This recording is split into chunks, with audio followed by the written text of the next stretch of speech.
આટકોટના દુષ્કર્મના આરોપીને medical checkup માટે લવાયો। પરેશ રાદડિયાને સરકારી હોસ્પિટલમાં લાવવામાં આવ્યો।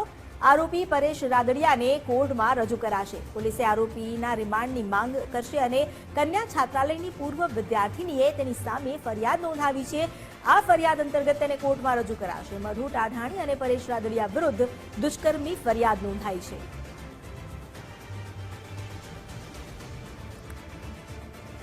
ચકચારી કેસ જેમાં હવે આરોપીને આજે કોર્ટમાં રજૂ કરવામાં આવશે। પોલીસ તરફથી રિમાન્ડની માંગ કરવામાં આવી છે। પરેશ રાદડિયા જેને સરકારી હોસ્પિટલમાં પહેલા તો લાવવામાં આવ્યો, પ્રોટોકોલ અનુસાર જે નિયમ છે તે પ્રમાણે તેનું મેડિકલ ચેકઅપ કર્યા બાદ તેને કોર્ટમાં રજૂ કરાશે। પોલીસ તેના રિમાન્ડની માંગ કરશે।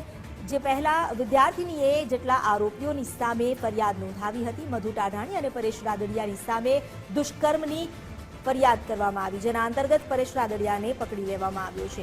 અમારી સાથે દુર્ગેશ બાવત જોડાયા છે। દુર્ગેશ, શું વધુ વિગતો છે? કેટલા વાગે તેમને કોર્ટમાં લઈ જવામાં આવશે? પોલીસ તેમને કોર્ટ લઈ જશે અને મેડિકલ ચેકઅપનું આગળની પ્રોસેસ શું રહેશે? જે અંકિતા, જે સવા મહિનાથી જે પોલીસ પકડથી દૂર હતો, ડીબી પટેલ એજ્યુકેશન ટ્રસ્ટ સંચાલિત કન્યા છાત્રાલયના ટ્રસ્ટી પરેશ રાદડિયાને ગઈકાલે જ આટકોટ પોલીસ સ્ટેશનમાં એને સરેન્ડર કર્યું હતું અને પોલીસે અટક કરી કાયદેસરની કાર્યવાહી હાથ ધરી હતી। આજે 10 વાગ્યાની આસપાસ જસદન સિવિલ હોસ્પિટલ ખાતે એને મેડિકલ ચેકઅપ માટે લવાયો હતો અને જે પોલીસ બેડા મશીન મળતી વિગત મુજબ આજે એને 1 વાગ્યાની આસપાસ જસદન કોર્ટમાં રજૂ કરશે અને જે રીતના પોલીસ બેડામાંથી વિગત મળી રહી છે તે મુજબ એની રિમાન્ડની માંગણી કરવામાં આવશે અને કોર્ટ રિમાન્ડ મંજૂર કરે છે, કેટલા દિવસના રિમાન્ડ મંજૂર કરે છે અને આ કેસમાં પરેશ રાદડિયા કેવા પ્રકારના ખુલાસા કરે છે તે સૌરાષ્ટ્રભરના પાટીદાર સહિત સૌરાષ્ટ્રભરના લોકો આ કેસ ઉપર એની નજરની મીટ મંડાયેલી છે। જી અંકિતા।